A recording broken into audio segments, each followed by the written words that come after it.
Okay, you guys, my name is Wendy, and I work at John Ball Zoo here in Grand Rapids. I feed the animals and clean up after them and make sure that they're healthy. If any of them get sick, I help give them medicine. But right now, they're all very, very happy and healthy. Have you guys ever been there? Yeah. Cool. Well, make sure you come back because we're adding some more stuff. Today, I'm going to read you this book about the ocean. It's called Wish for a Fish, All About Sea Creatures. I will try to remember to show you all the pictures. Alrighty. Wish for a fish. I'm the cat in the hat, and I hear that you wish to go down to the sea and visit the fish.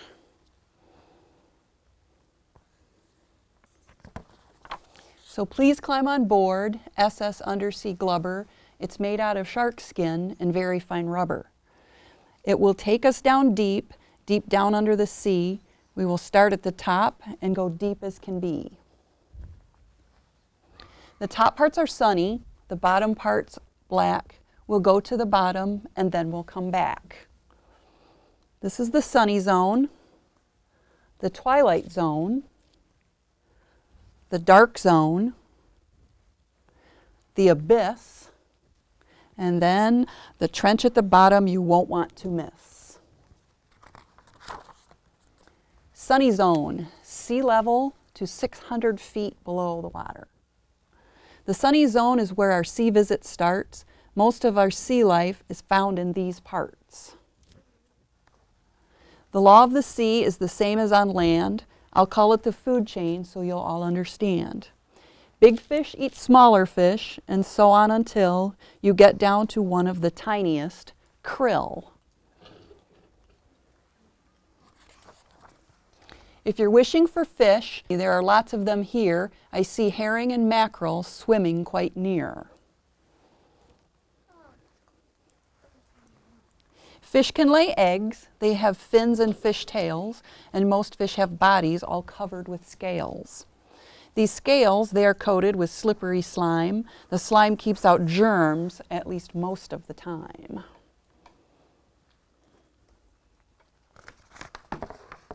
Fish open their mouths and they let water in.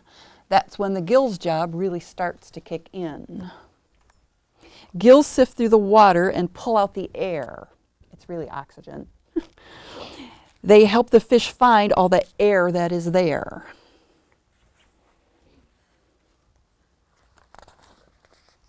The jellyfish is a most interesting fella. He looks kind of like a transparent umbrella. Stay away from his tentacles, those long stringy things. They stun prey by giving off hundreds of stings.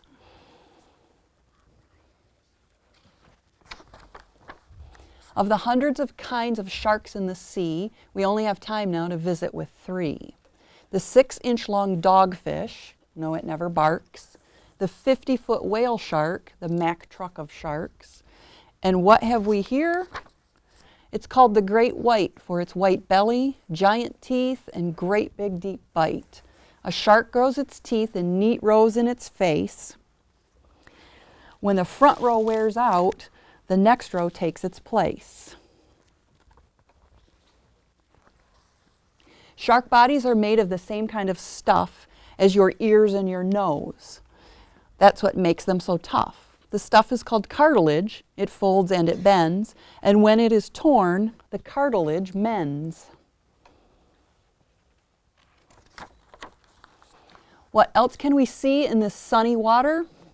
Oh, see the manatee and her calf daughter. Manatees are mammals like you and like me. They have lungs and give milk to their babies, you see.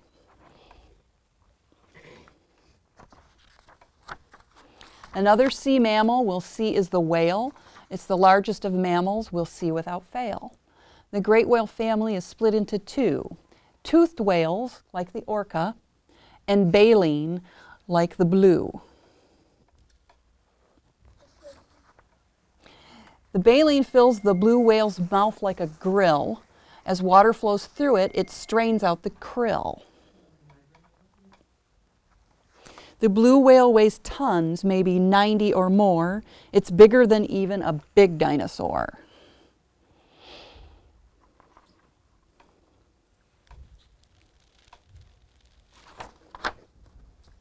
These toothed whales are orcas, and few can defeat them. They like to hunt seals and to catch them and eat them.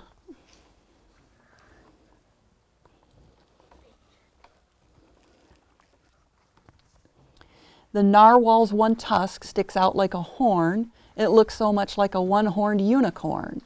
All whales hold their breath when they dive down below, and when they come up, let it out with a blow.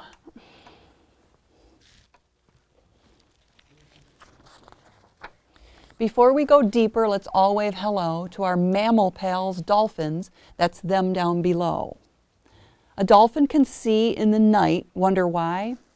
Echolocation, it works like an eye. It sends out a click, and the click bounces back. And the sound of that click helps the dolphin keep track of where it is going and which fish is where and whether some foe, like a shark, might be there.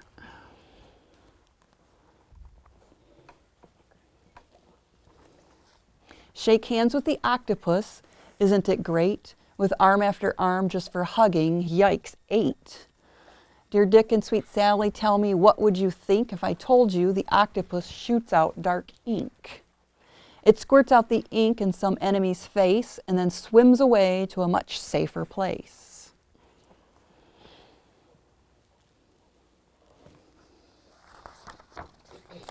The twilight zone, it's 660 to 3,300 feet. Of all of the fights that are fought in the sea, there's one that is biggest if you're asking me. Do I hear you asking? I'm so glad you did. It's sperm whale versus giant squid. Like all whales, the sperm whale must come up for air, but this one can dive and then stay way down there. For 2 hours or more at 3,000 feet, shopping for giant squid to eat.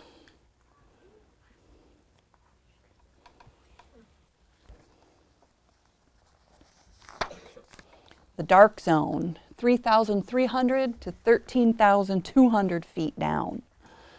Get out your flashlights, it's dark way down here, and the fish are beginning to look very queer.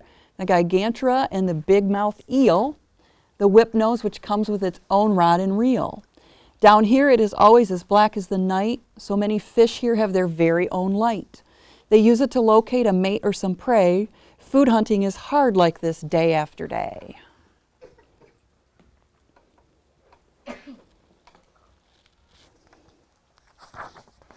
The abyss, 13,200 to 19,800 feet. You won't find many creatures in this deep, cold sea. Sea cucumber, sea spider, and tripod are 3. The abyss has a carpet of thick, yucky muck. Animals have legs so they will not get stuck.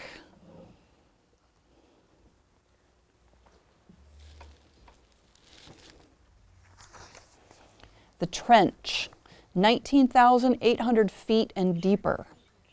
Before we go up, it is really a must that you visit the vents, which are cracks in Earth's crust. It's up through these vents that the hot waters spout and warm up these clams and these worms here about. Giant clams and tube worms have enough things to eat because this deep spot has unusual heat.